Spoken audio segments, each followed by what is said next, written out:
Shalom à toutes et à tous, nous sommes le vendredi 10 avril, il est 10h14, nous sommes à Jérusalem avec le Rav Eitan Fison. Shalom Rav. Shalom Ouvracha. Comment ça va Rav? Voilà, juste après Pessah, il semblerait que le monde a un petit peu bougé ces derniers temps. Non mais ça fait une semaine on n'a pas fait ça à l'actu, Voilà. il fallait qu'il y ait du contenu, donc Donc on a voilà. demandé à Trump de faire quelque chose. Alors, on va passer sur plein de choses parce qu'on a tous des questions. On va passer bien sûr de la Sakatesh, du cessez-le-feu avec l'Iran. On va parler de la France, on va parler de Bibi Netanyahou qui apparemment manipule Trump et les États-Unis et le monde entier. Bien sûr. On va parler du Liban qui apparemment est l'agressé et plus l'agresseur. On va essayer de parler un peu de tout ça, de mettre un petit peu de réflexion toranique, optimiste, israélienne à toutes ces actualités. Avant de commencer, Arav, vous, j'imagine comme tout le monde, vous avez ouvert votre téléphone mercredi soir et vous avez compris qu'il y avait un cessez-le-feu. C'était un peu trouble au début, puis finalement ça s'est un peu éclairé que oui, on a créé un cessez-le-feu avec l'Iran, alors que tout m'indiquait à moi dans les informations que moi je lisais, qu'on gagnait, qu'on les écrasait, qu'ils ne pouvaient plus rien faire. Et c'est nous qui avons engagé ce cessez-le-feu. Alors, d'abord, je voudrais qu'on se rappelle de quelque chose que moi j'ai connu quand on était jeune, mais qui semble toujours d'actualité. Quand on était jeune et qu'il y avait Yom Tov ou Shabbat, bon moi j'étais pas religieux, tout le monde le sait, donc moi ça me correspondait pas, mais il y avait des gens, quand on était jeune, quand il y avait Shabbat ou Yom Tov, le soir de la finale de la Ligue des Champions, donc évidemment personne n'était censé savoir qu'est-ce qui allait se passer, le lendemain matin à la synagogue, tout le monde connaissait le résultat. Mais tout le monde était religieux et tout le monde. Alors il y avait, tu rentrais. Ça s'appelle la névoie. Mais voilà, c'est la névoie. Il y a des révélations. Il y a la névoie et puis il y a aussi le café du Goy par qui tu passais quand tu habitais à Paris, machin, et tu avais la grande télé. Bon, qu'est-ce que je te dise? Tout le monde est arrivé à la synagogue le dernier jour de Pessah, le matin, et tout le monde parlait déjà de ce cessez-le-feu. Personne ne sait qui a vendu la mèche, mais tout le monde parlait du cessez-le-feu. Top, non. Alors, on a vu le cessez-le-feu, machin, et là tu me dis, bah attends, je croyais qu'on gagnait, je croyais que truc. J'ai entendu une réflexion magnifique du Rav Shmuel Eliyahu qui a dit, vous imaginez les gens quand ils ont ouvert leur téléphone après la 7e plaie en Égypte. Ah, c'est sûr qu'ils ont allumé leur téléphone pour voir un petit peu. Attends, il y avait la plaie, la folie. L'homme chané, il dit la 7e plaie, mais en fait, on voit que le Massa ou Matan, les pourparlers entre Moshe et Pharaon, c'est pendant toutes les plaies. Imagine, t'es là, 7e plaie, 8e plaie, les sauterelles, machin. Et là, t'as l'impression que t'es en train de les finir, les Égyptiens. Et là, tout d'un coup, allez, cessez le feu pendant 7 jours. Parce que c'est comme ça que ça s'est passé à chaque fois dans les plaies. C'est-à-dire qu'à chaque fois, non, laisse partir mon bœuf, bon, je vais discuter. On arrête la plaie, on discute, machin, et finalement, il laisse pas passer, et alors on refait une autre plaie. Donc moi, je te dis, imagine-toi tous les haters qui viennent et qui mettent des messages sur X, machin, après le pourparler, le cessez-le-feu de la 7e plaie, et de se dire, bah, je croyais qu'on gagnait, c'est la preuve qu'en fait, on est en train de perdre. Et jusqu'à ce moment, il y a la 8e plaie. Ah non, mais en fait, on recommence. Enfin, là, dès la première plaie, le premier jour, ça a attaqué, donc c'était un Shabbat. Dimanche matin, déjà, on a annoncé qu'on perdait déjà, mais que déjà, les Iraniens ça, avaient gagné. Bon, non, ce que je veux te dire, c'est que. Il y a une ambiance. Non, il y a 2 secondes. Là, je te parle des gens qui disent, ah, il y a le cessez-le-feu, donc c'est la fin du monde. Bah, d'abord, c'est pas la fin de la guerre. Non. Non, mais. C'est pas la fin de la guerre. Je ne sais pas ce qui va se passer, je ne suis pas prophète, mais c'est pas la fin de la guerre. On est sur une ma'aracha longue. De longues années, une guerre, oui, enfin, pas une entreprise comme ça qui est longue.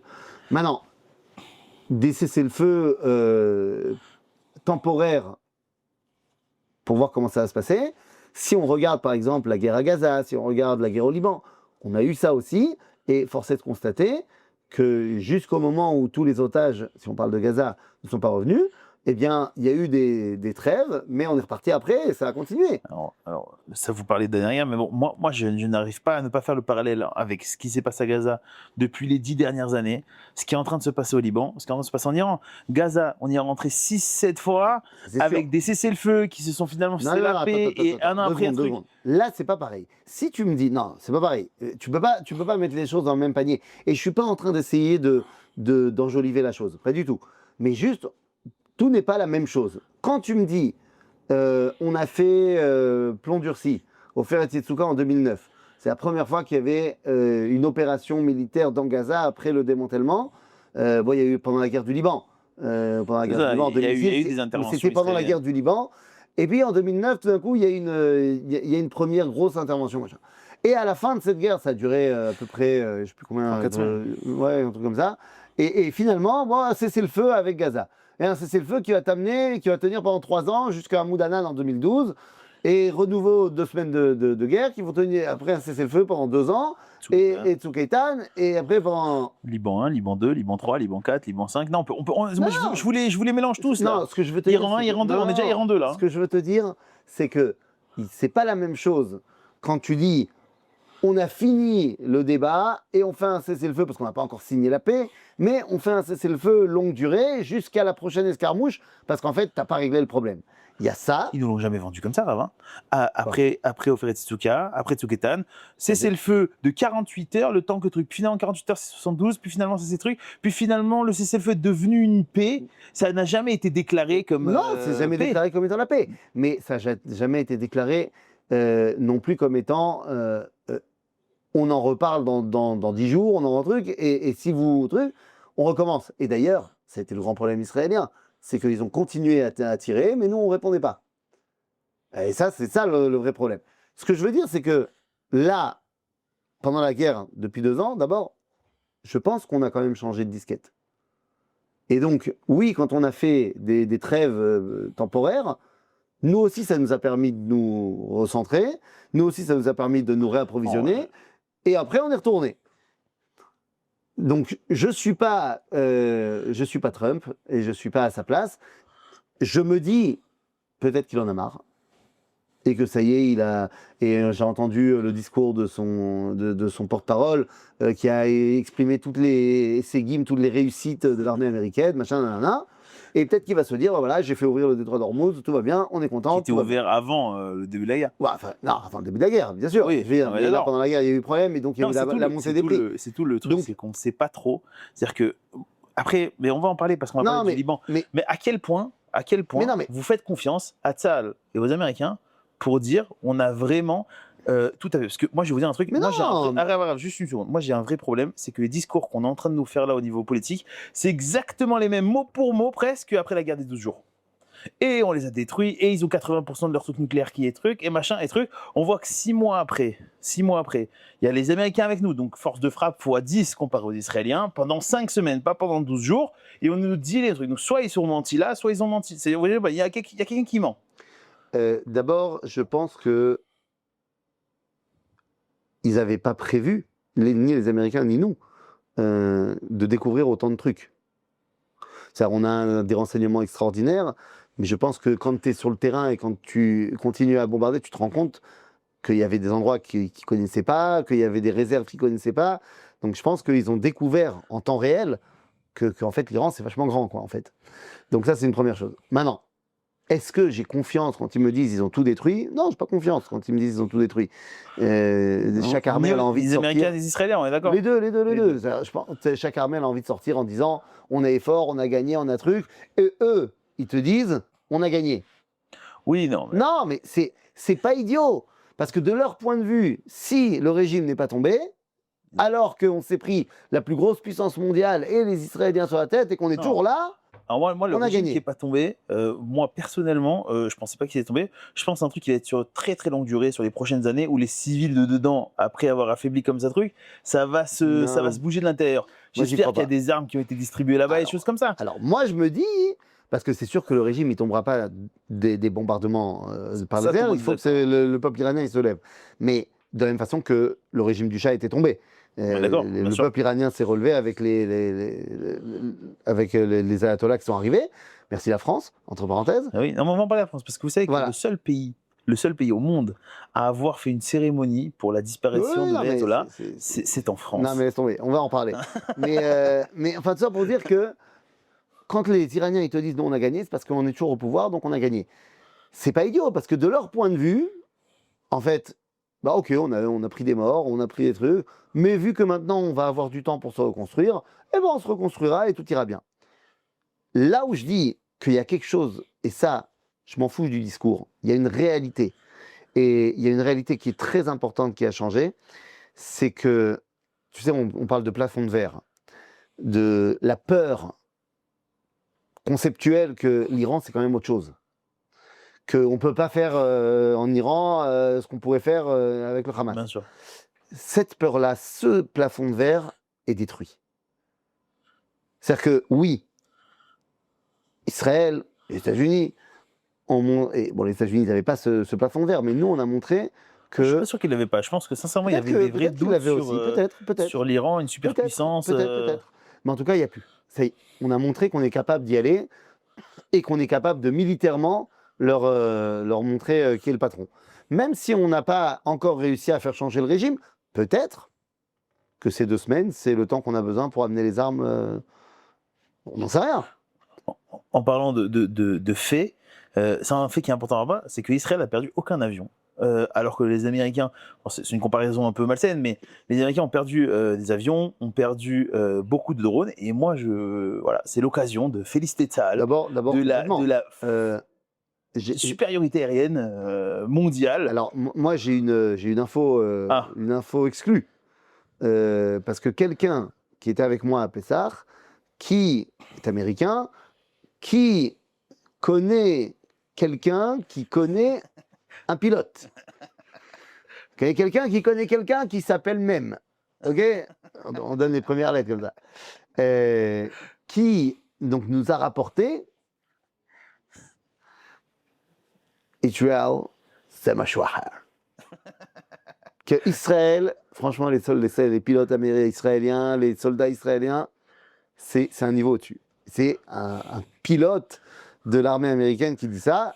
Bon, pourquoi pas? Effectivement, on a montré une capacité incroyable. Nos soldats sont extraordinaires. Mais ça, on le savait. Hein.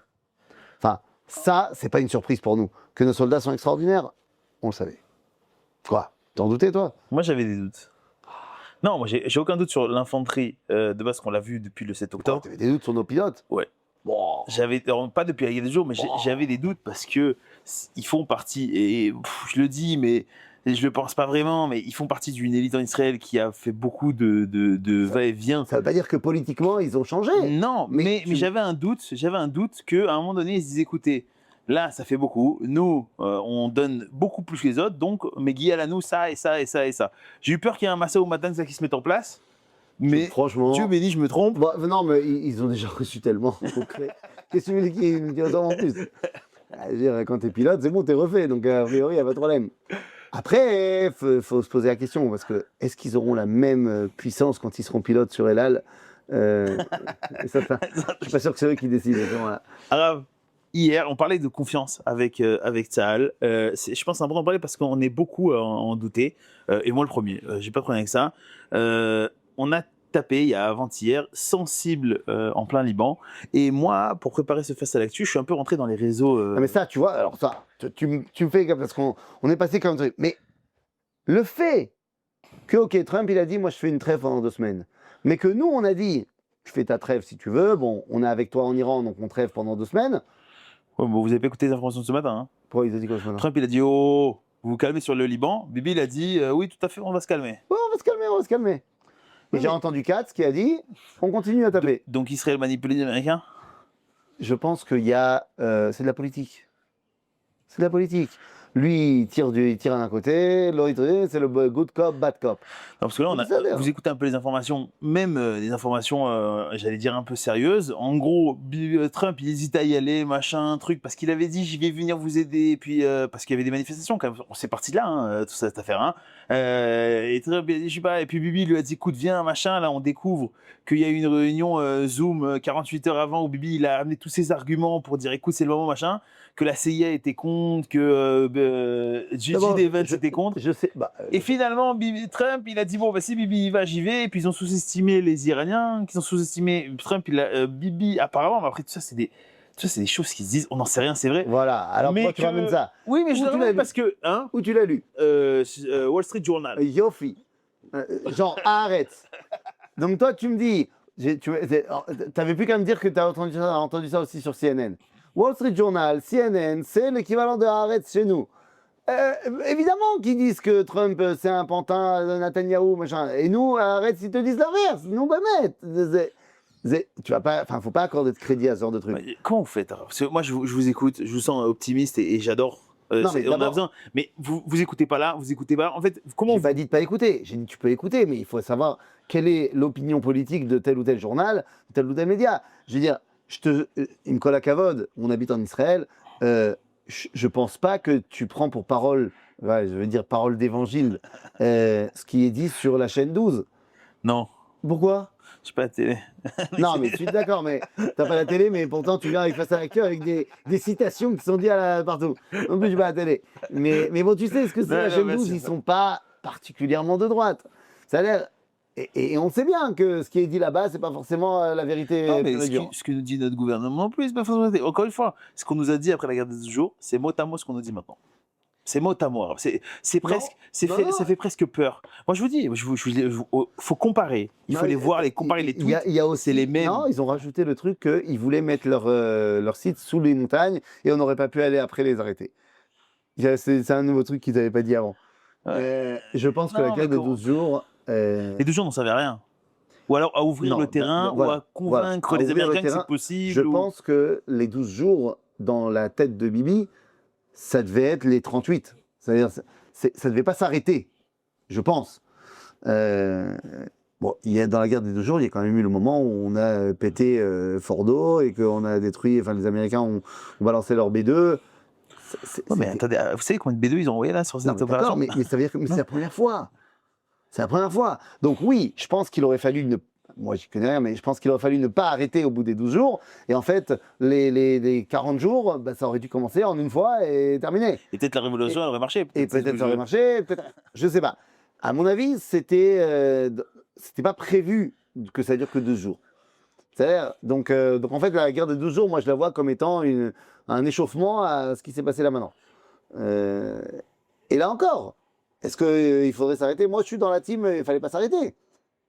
Moi, je suis comme toi. Moi aussi, j'ai eu ce sentiment quand on a entendu le CDSB de dire nous. Ouais, d'accord, on a tous eu ce Mais sentiment. bien sûr qu'on l'a eu. Maintenant, j'ai envie de penser que dans 2 semaines, je fais confiance aux Iraniens pour déconner. Ils ont déjà, ça commence. Ça commence déjà. Mais j'en fais bien confiance pour Non, qu'au mais c'est bout de notre 2 faute semaines- parce qu'on attaque au Liban. Du coup, c'est la faute à Israël. Voilà. Donc je leur fais confiance pour qu'ils ne respectent pas ou qu'il n'y ait pas d'accord, machin, et que ça reprenne de plus belle. J'ai envie de penser que pendant ces 2 semaines-là, on n'attaque peut-être pas, mais il se passe quand même plein de trucs. Les forces américaines, elles ne sont pas retirées. Les forces israéliennes, elles sont toujours dans le Non, je vais Hezor. vous dire, le truc, c'est qu'on a tout rouvert. L'aéroport a rouvert, tout est rouvert, comme si c'était fini. Hein. Ça veut dire que si on sait que dans 2 semaines ça reprend, je suis pas sûr qu'on rouvre tout comme ça, si fort. Si vite. Je te rappelle que c'est exactement ce qui s'est passé pendant les 2 ans à Gaza. Où dès qu'il y a eu des trêves, ça a rouvert. Mais attends, l'école, Ah oui, non, c'est c'est sûr. bien content, non? C'est très. Voilà. Non, ça veut dire qu'à un moment donné, il faut ouvrir. Si, il faudra refermer, on refermera. Mais nous aussi, on a montré quelque chose que tout le monde, on entend ça depuis 48, que Israël n'est pas construit pour des guerres longues. On n'a pas ce qu'il faut. Nous, on est des trucs. Ben, en fait, on a montré qu'on a quand même une sacrée distance. On est capable de tenir la distance.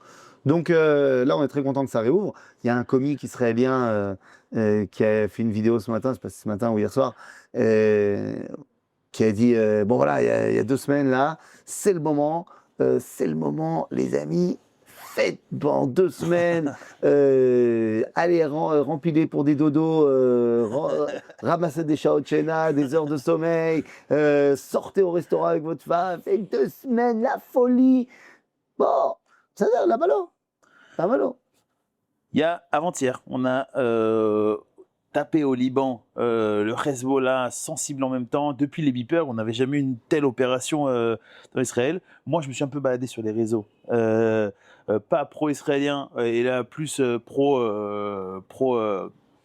tout le monde. Enfin, c'est un peu triste à dire, mais bon, il n'y en a pas Pro les beaucoup, pro les autres. Et en fait, je vois les témoignages des civils sur place qui parlent. Je sais pas qui c'est, je sais pas s'ils font partie du Hezbollah, pas du Hezbollah, mais on a quand même l'impression que Israël se met à taper un peu sur tout ce qui bouge, quoi.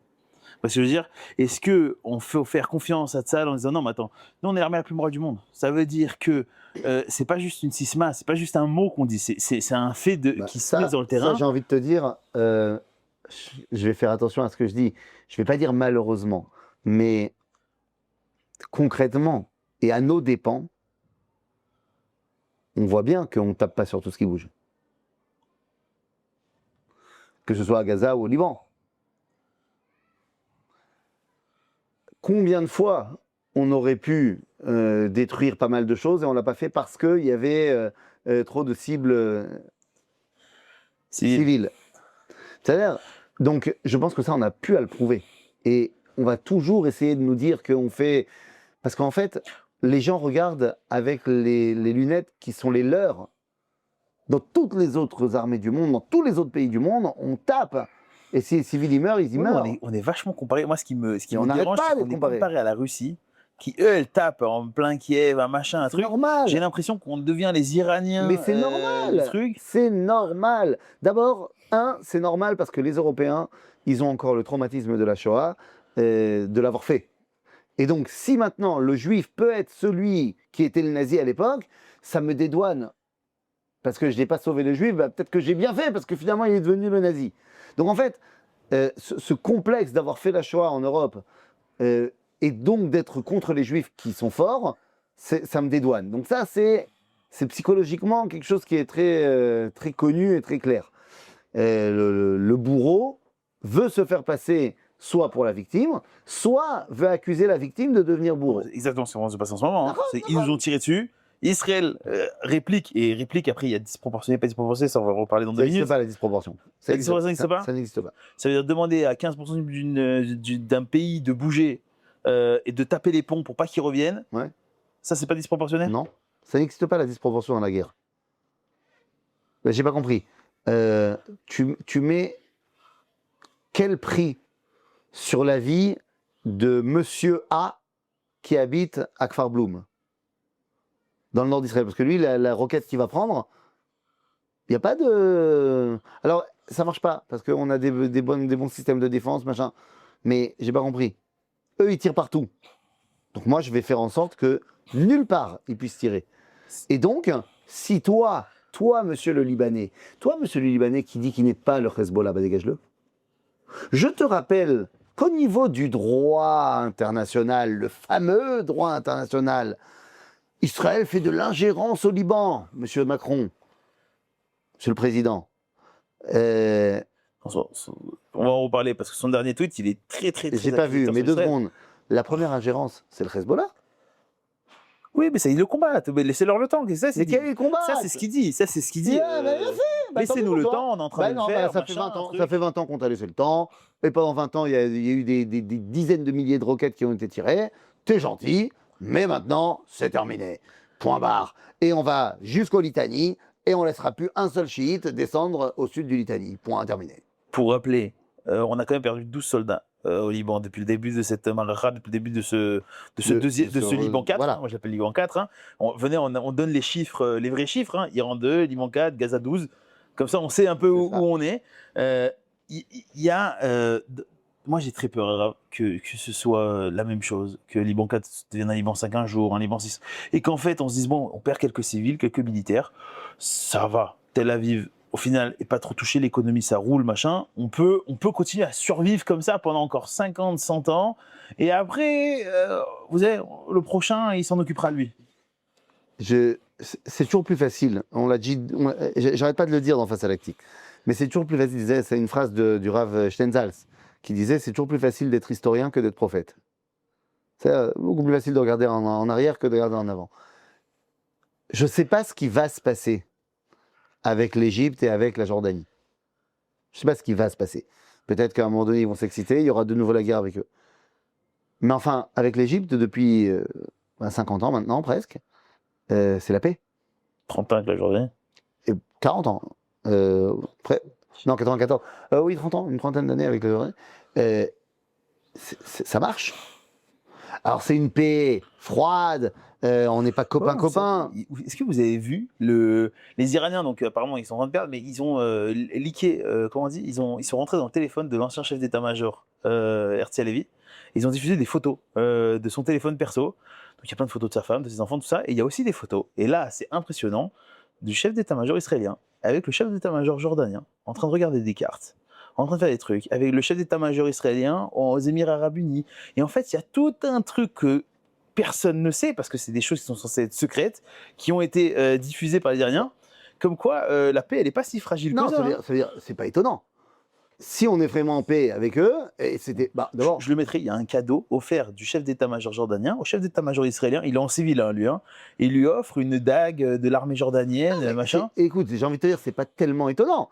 D'apparence, la Jordanie, elle est tout le temps le peuple palestinien, et on est contre, et machin. Mais en vrai, économiquement, d'abord, ils ont besoin de nous, à 100%.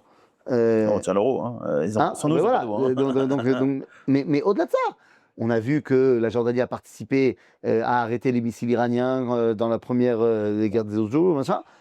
C'est pas étonnant que notre chef d'état-major et leur chef d'état-major soient en contact. C'est pas du tout étonnant. Ce que je veux dire, c'est que finalement, il y a quelque chose de positif dans cette guerre, dans cette paix-là, depuis 30 ans, depuis 50 ans.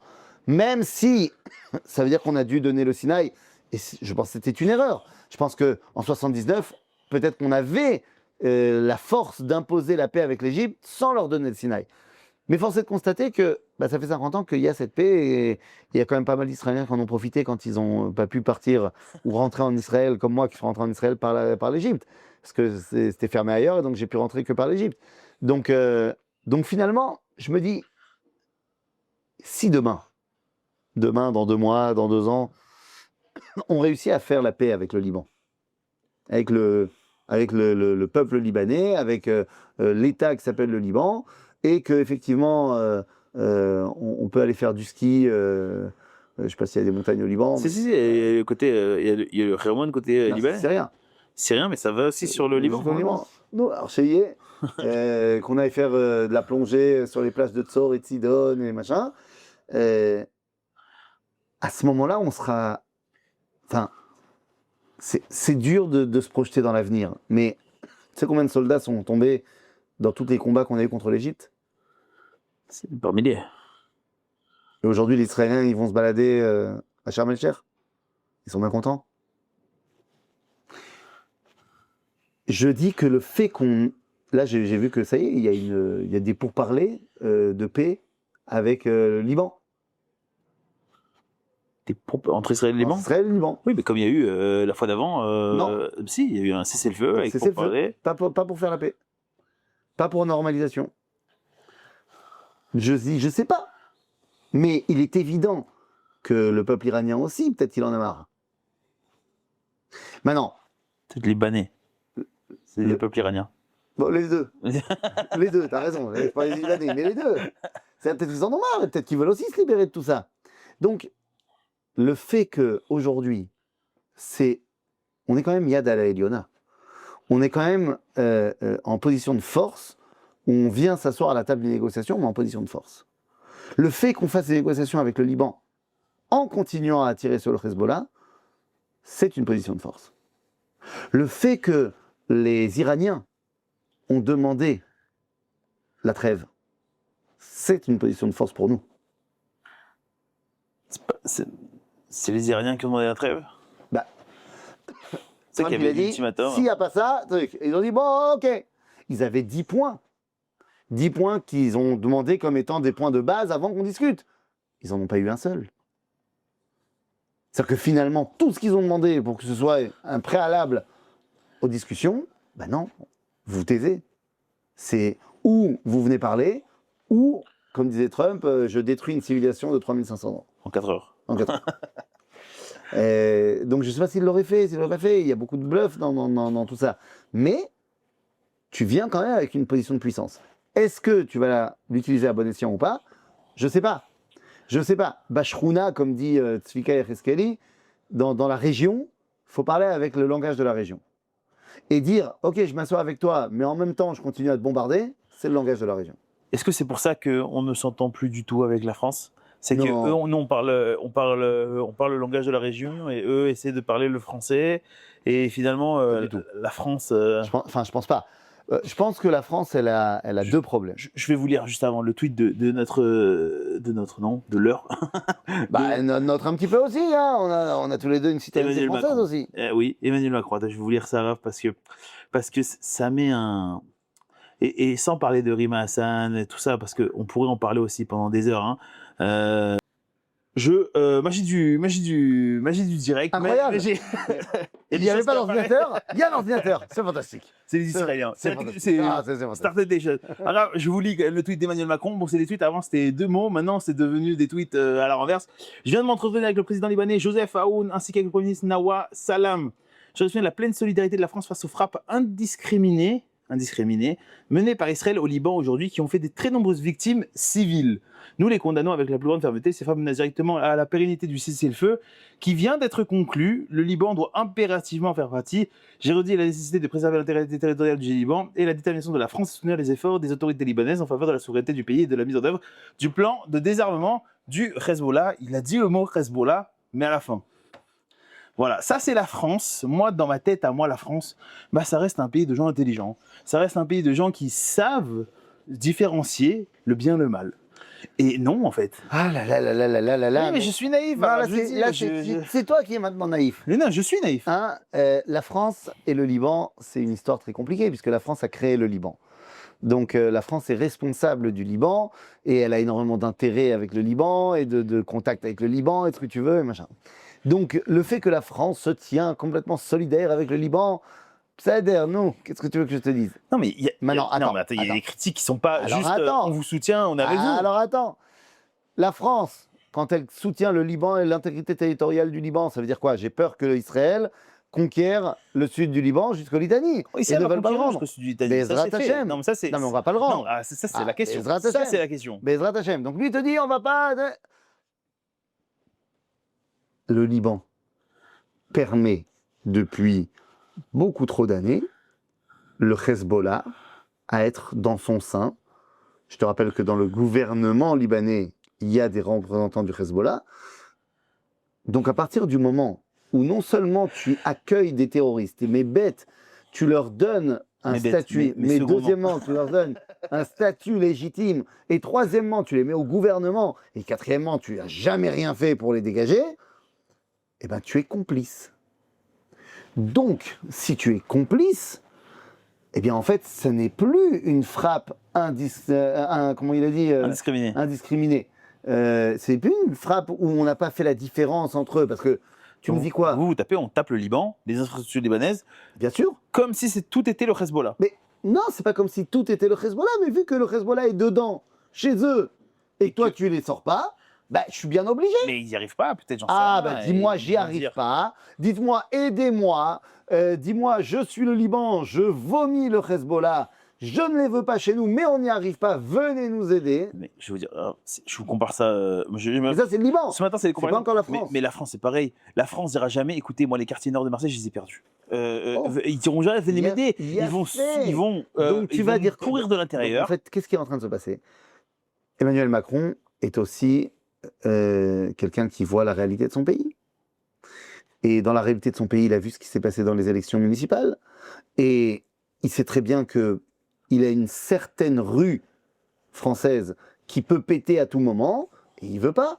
Et il sait qu'en prenant parti contre Israël, il garde cette partie de la rue française au calme. Donc c'est un lâche. Bon, on va dire que Emmanuel Macron ne s'est pas vraiment distingué par son courage pendant tous ses mandats. C'est-à-dire, donc, ouais, je ne vais pas donner une note au président français, mais...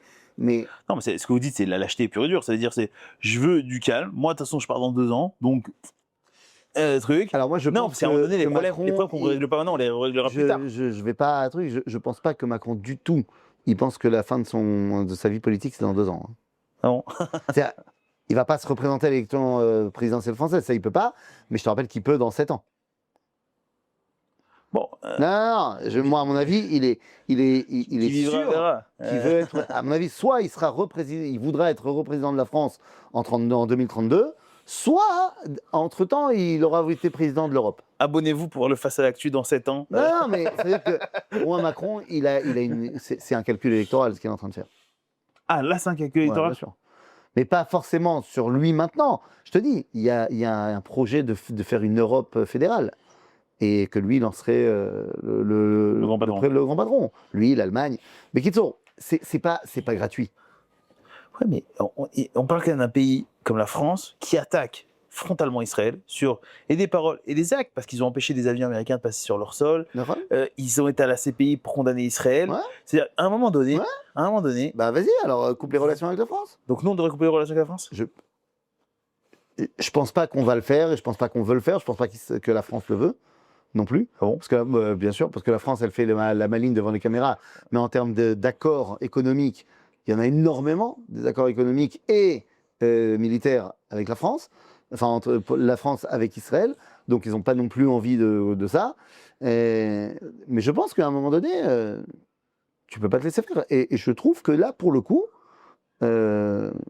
Bibi n'a pas mâché ses mots contre le président français depuis le début de la guerre. Et je parle pas que de la guerre des 12 jours. Donc, oui, voilà, la France, elle fait. Maintenant, la vraie question, et là, je te la pose. Je te la pose à toi, même si toi, je connais plus ou moins ta réponse. Je vais aller dans le Nord. On est deux déjà. Vous savez, j'ai quelqu'un qui m'a contacté, il m'a dit viens avec toi. Non, ma question, c'est et si Israël demain décide de rompre les relations diplomatiques avec la France et voilà, qu'est-ce qu'ils font tous les Juifs de France? Non, après, il y a rompre les relations diplomatiques et ça veut tout dire et rien dire. Ça dépend où est-ce que ça va. Je sais pas où est-ce que ça va. Mais c'est un bon début. C'est une vraie question. C'est une vraie question. Moi, je me rappellerai toujours, enfin, toujours, c'est pas très important, mais je me rappelle de cette déclaration de Enrico Macias, qui disait on me demande de choisir entre la France et Israël, je peux pas choisir entre mon père et ma mère. C'est l'autre sarich, l'autre kacha. C'est pas une véritable réalité. Moi, je le dis toujours.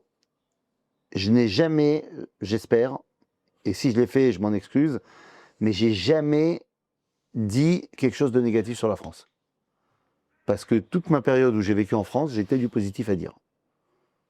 Que ce soit sur l'environnement, sur ce que j'ai reçu de la France. Donc franchement, j'ai rien à dire de négatif sur la France. Je suis pas parti en Israël pour fuir la France ou quoi que ce soit. Mais, et là j'ai mes 2 passeports et ils fonctionnent très bien les 2. Mais si d'aventure on m'obligeait à choisir, mon choix il est fait. Vous habitez à Jérusalem. Nahon. Vos enfants sont ici. Nahon. Vos petits-enfants seront ici. Mes parents sont là-bas. Mes parents sont là-bas. Alors, Bezrat Hashem viendront ici, mais ils sont là-bas. Et mon frère est là-bas. Et je pose la question à tous les Juifs de France. Encore une fois, est-ce que tu es obligé d'attendre qu'on ne te laisse pas le choix? Et oui, mais moi je vous réponds, parce que aujourd'hui je parle au nom du public arabe. Vous avez fait l'Alia, comment c'est dur? C'est pas évident, faut une fortune, hein. Vous voulez acheter un appartement à Natania. Faut vendre sa mère et son père. C'est-à-dire qu'à un moment donné, alors là, mon ami, vous pouvez pas rendre l'Alia et la dire, mais on sort du sujet, l'actualité, on sort à complètement 100%, du sujet.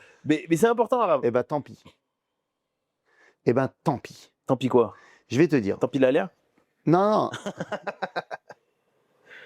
Franchement, tu veux que je dise franchement? Franchement. La vérité vraie. La vérité vraie. Moi, j'ai dit à mon père une fois, je lui ai dit, franchement, t'as été idiot. Quand t'avais 30-40 ans et que t'étais déjà médecin, machin, tu prenais 2-3 crédits à l'époque, tu t'achetais 4-5 maisons en Israël, ça coûtait rien. Quand mon père il avait 40 ans, c'était donc il y a 30 ans. Il y a 30 ans, ça coûtait rien en Israël.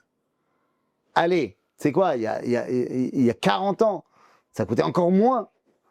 T'as acheté un appart à Tel Aviv, t'as acheté un appart à Ashdod, t'as acheté un appart, 2 apparts à Jéru. C'était réglé. T'étais refait jusqu'à la fin des temps. Et il m'a dit, ouais, mais j'ai pas la fibre du business, qu'est-ce que tu veux que je te dise, machin. Et c'est vrai. Oh, mais il y a 40 ans, il y avait la guerre, il y avait machin. Mais c'est vidéo. Et t'as plein de gens qui ont investi, machin. Mais il y a mieux. Et ils ont investi alors qu'ils savaient pas ce qui allait se passer, machin. Aujourd'hui, t'as des mecs qui ont 3-4 appartements. Baruch Hashem, tout va bien. Mais moi, je vais dire mieux que ça. J'ai aucun problème avec les gens qui sont venus ici en 48 et qui aujourd'hui possèdent des terrains de folie c'est pas juste, c'est très juste.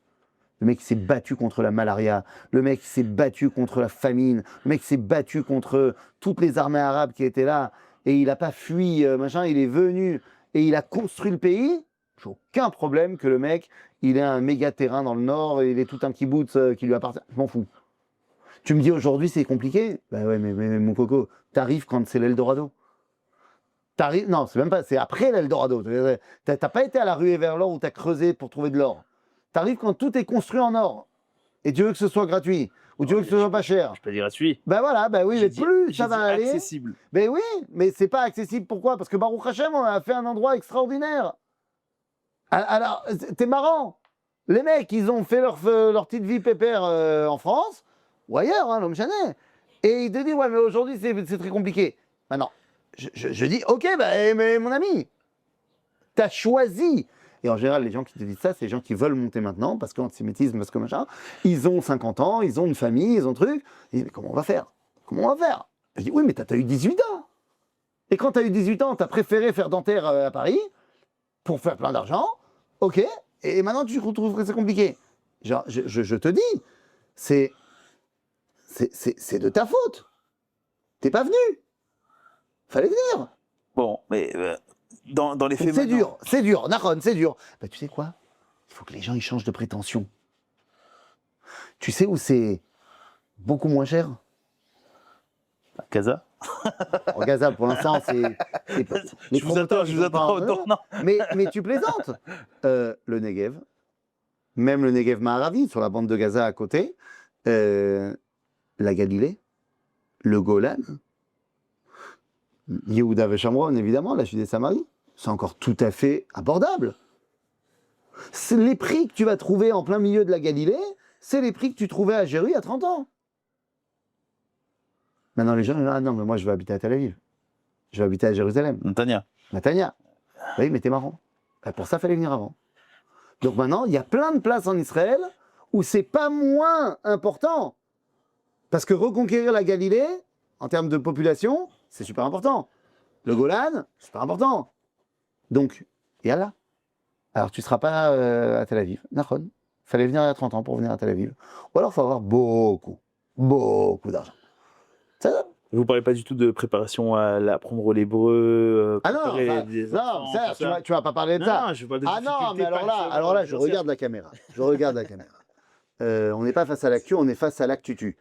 Mon ami, c'est pas possible que tu n'habites pas en Israël et que tu n'aies pas déjà pris au quotidien, j'exagère, hebdomadairement parlant, des cours d'hébreu.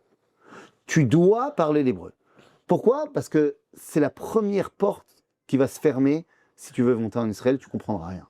Une alia, ça se prépare. Ça se prépare pas que au niveau immobilier. Ça se prépare d'abord et avant tout au niveau de la langue, comme ça quand tu arrives, tu n'es pas largué. Si tu avais prévu de faire ton alia aux États-Unis, à Londres, le rêve américain, tu aurais pris des cours d'anglais avant. Donc ça, c'est la base. Mon ami, ça, c'est la base. Pareil pour ce qui est des shiur baïd, des devoirs en avance pour les écoles des enfants. Tu n'arrives pas en Israël et là, tu te réveilles qu'il y a des écoles, quelle école, machin. Une alia, ça se prépare. C'est nachon. Il y a des organismes qui le préparent. Bien sûr. Mais Hashem, Ara, je vous ramène face à l'actualité. Le Maharal enseigne que la grandeur d'Israël est liée à la justice, pas à la force. Le Rav Kook parle d'amour d'Israël, mais aussi d'exigence morale. Est-ce qu'aujourd'hui, on a sacrifié l'exigence morale à l'autel de la survie? Absolument pas. Absolument pas. On a réussi à créer une société extraordinaire au niveau moral, qui a encore des défauts. On n'est pas du tout arrivé à la fin du film. On a encore des défauts, et on peut le voir dans le système judiciaire actuellement en Israël.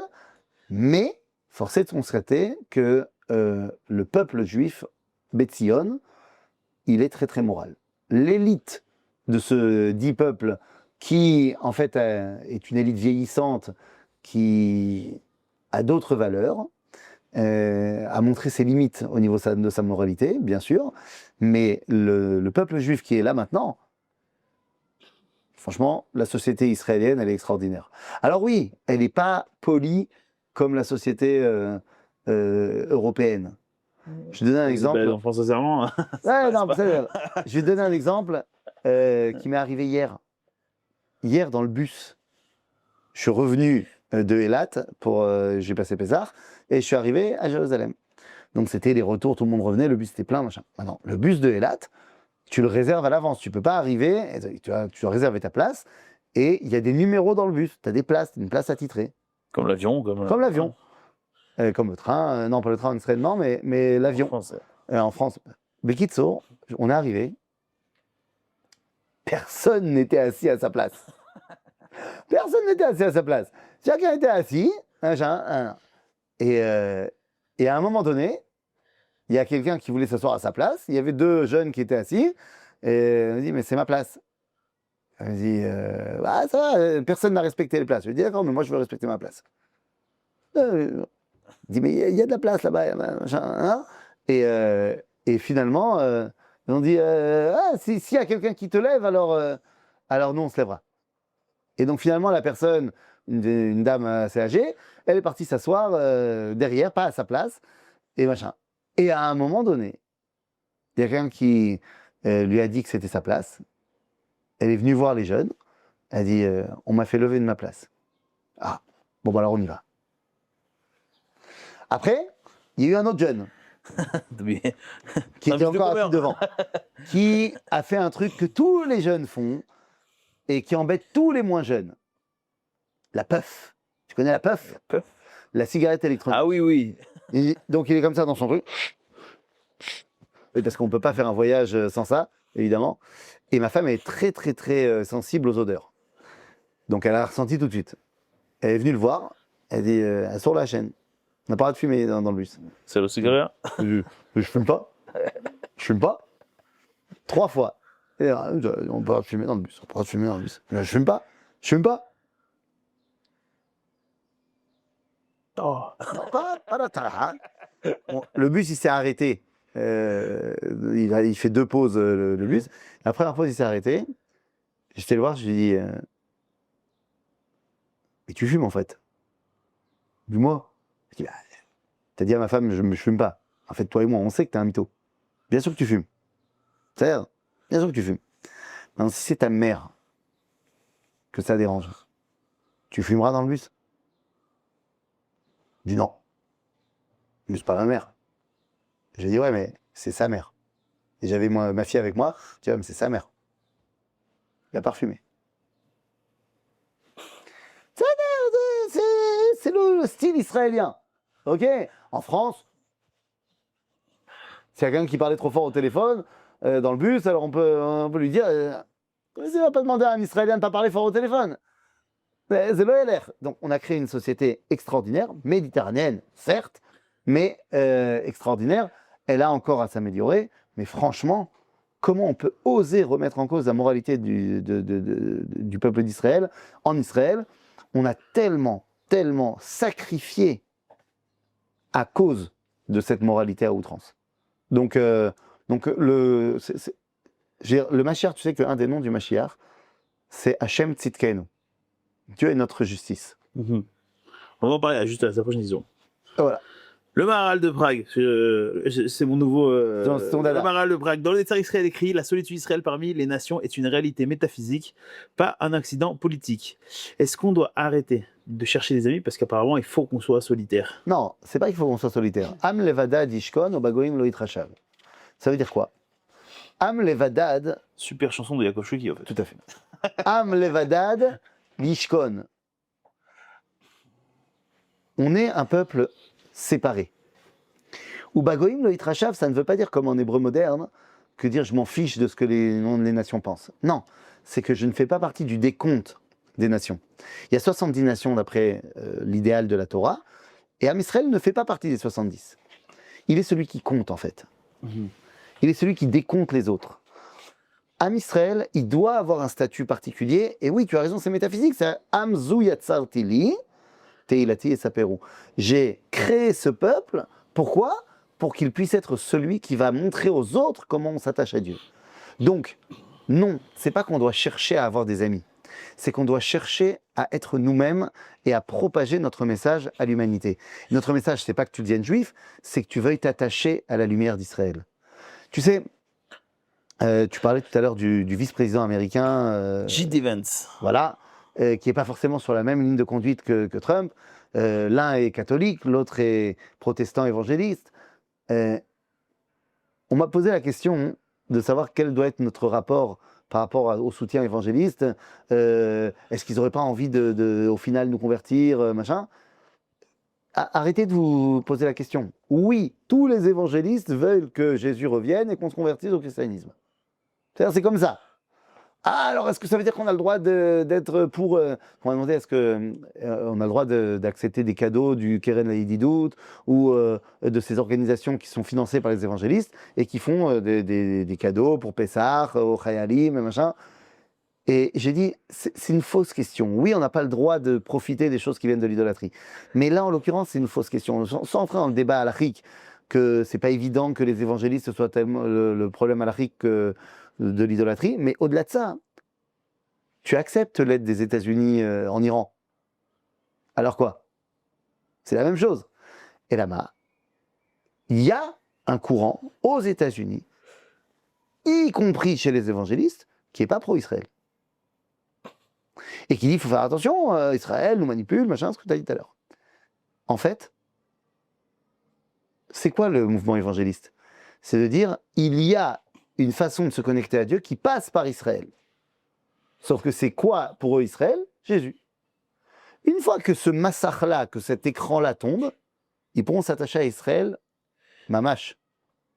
Donc il n'y a pas de raison de vouloir plaire. Tu dois véritablement être qui tu es. Et les autres vont se rattacher à toi. Mais tant que tu essayes de dire non, mais je ne suis pas vraiment moi, je suis un Européen, je suis un Occidental, alors on va dire non. Donc arrête de vouloir ressembler aux autres, parce que tu as quelque chose à proposer. On sort de Pessah et on va fêter, se souvenir en tout cas dans quelques jours de Yom HaShoah, semaine prochaine. La semaine encore d'après, c'est Yom HaZikaron, Yom HaTzmaout. On rentre dans une période un peu spéciale pour le peuple d'Israël. Comment vous entrez dans cette période-là? J'entre dans cette période-là toujours avec beaucoup de regesh, beaucoup de sentiments et beaucoup d'émotions. Parce que ce sont des moments qui sont les moments de l'expression de la Géoula. Donc c'est extrêmement fort de se dire je participe à cela. Tu vas me dire oui mais alors la Shoah la Shoah, en tant que petit-fils de rescapé qui guide en Pologne, je pense que je connais un petit peu le sujet. C'est ce qu'on appelle dans les traditions juives Chevle Mashiach. Je suis très content, pas qu'il y ait eu la Shoah, mais qu'on soit après. Et donc je me souviens de ce qui s'est passé, je commémore, parce que c'est le respect de ceux qui sont tombés, mais 2, c'est pour montrer le chemin parcouru. Vous serez lundi soir. D'ailleurs. Avec Madame Kandel. Et vous l'interviewerez, vous prenez ma place. Voilà, je vais l'interviewer avec mon amie Monique, qui en fait, alors je spoil, mais elle est la raison pour laquelle Yom HaShoah, connectés à Yom HaZikaron, ne font une seule et même réalité. La réussite de l'État d'Israël et de ses soldats, c'est à cause du traumatisme de la Shoah. Parce qu'on sait ce qui est arrivé, ce qui pourrait arriver, qu'on ne peut pas se laisser truc. Et quand on va parler avec Monique, eh bien on verra que je lui poserai cette question-là. Donc je spoil ma question. Qu'est-ce que ça te fait d'être la grand-mère de soldats d'Israël? Parce que voilà, ces petits-enfants, ils sont... Mais donnez pas la réponse aussi. Soldats d'Israël. Mais non, je dis je dis pas la réponse, je dis la question. Donc voilà. C'est lundi soir. C'est lundi soir. Sur Zoom. C'est sur Zoom, Bezod Hashem, on enverra toutes les informations. Il y a aussi la semaine d'après, Yom HaZikaron et Yom HaTzmaout. Et là, je ne peux que vous recommander un livre à acheter. Si vous ne l'avez pas encore fait, c'est Alt Neuland de Todor Herzl. On n'a pas fait un épisode sur Todor Herzl, mais on va le faire. Bezrat Hashem, il s'est passé 2-3 trucs qui nous ont empêché de faire. Là, on est dans la Sfirat HaOmer, on est dans la 2e semaine, ok? Et sachez que dans 3 semaines, donc juste après Yom HaTzmaout, on va rentrer dans la 4e semaine. La 4e semaine, c'est Midat HaNetzach. Et on a Chesed, Gvura, Tiferet, Netzach. Et le jour de Netzach, Sheba Netzach, c'est le moment de Théodore Herzl. C'est la naissance. C'est la naissance. Ouais. Bezrat Hashem, toutes les informations sont en description. Ah non, pas la naissance, la Iloula. La Iloula. La Iloula, autant pour moi. Bezrat Hashem, Arav Toda, Rabba, Shabbat, Shalom. Shabbat. Des très très bonnes nouvelles, Bezrat Hashem, et on se voit la semaine prochaine pour un autre épisode de Face à l'actu. Amen. J'invite bien sûr tous les téléspectatrices, téléspectateurs à commenter, partager, diffuser, Et surtout liker. Diffuser, parce qu'il y en a qui me disent qu'ils ne trouvent pas l'épisode. Alors, diffusez autour de vous. Et puis abonnez-vous et mettez la cloche et tout ça. Shalom, shalom, Toda Rabba. À bientôt.